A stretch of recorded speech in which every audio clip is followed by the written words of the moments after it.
Blogalogue number 2, it's a twofer, and it tells the story of me being single in LA. Now, being single in LA meant two things. I needed to find food to eat, and I needed to find women to date. And apparently, you can do both at Trader Joe's. Story number 1. I'm shopping in the frozen seafood section, and I'm looking at shrimp. Trader Joe's has a lot of shrimp. They have large, extra large, jumbo. They have freshwater, they have saltwater. They have tail on, they have full shell on, they have shell off, and they have deveined. They have a lot of shrimp. Anyway, as I'm trying to make my choice, I hear a voice from the woman shopping next to me, and she's saying, I don't know what to do. The large and the extra large are the same price. Now mind you, I don't want to be in the grocery store. I don't even notice that she's cute. I just want the conversation to be over so I can finish and leave.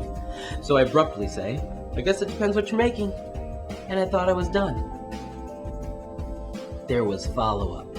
She told me every plan for her shrimp in every minute detail. I'm actually surprised she didn't tell me what she was going to read on the toilet when she recycled the shrimp and sent it back into the ocean. Anyway, I said, well, since they're the same price, why wouldn't you get the larger one? If it's too big, you could chop it up into pieces and have more. Now, I'm looking at her here, but I'm hearing my name being said here. Now, as my name's coming into my ear, my eyes process some information. She got this really embarrassed and confused look on her face. Now that embarrassment was the first clue to the clueless that maybe she was flirting with me. Anyway, the voice was my neighbor in my building. So this embarrassing moment for me in Trader Joe's is something that I would get to remember over and over again as I saw this friend visit my neighbor in the building. Not good, JD. Not good. But, as life would have it, I continued to need food, so I continued shopping at Trader Joe's, which is the set of story number 2. Again, I'm shopping in the seafood section. I know, strange, right? Anyway, this time I noticed 2 other people having an awkward conversation by the shrimp. This time it was a guy hitting on this girl pretty hard, and I could tell that she didn't want anything to do with it. You know how it is. You're shopping here, but you're kind of edging over to get away from the guy, but still shopping over here and answering in one word, yeah, doing anything she could to get away.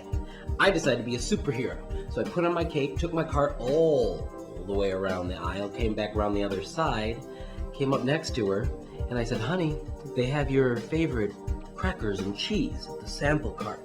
And then I threw some shrimp into her basket, and I said, let's go. And I took some steps, and I walked along the aisle, and I turned around, and she actually followed me. Now, when we got to the sample cart, she thanked me, of course, and I said, well, you're beyond welcome, but I gotta tell you, I feel kind of bad. She asked why, and I said, I really pride myself on being a truthful person. I let that man believe that we were dating. So, in order to keep my integrity, I think we should have dinner Saturday night. And she said yes. And that Trader Joe's story lived happily ever after for like 6 months until she got crazy. So, what's the moral of the story? Well, I'm single again and I still need food. So I'm going to hit stop so that I can go to Trader Joe's and buy some shrimp, saltwater, extra large, deveined, tail and shell off.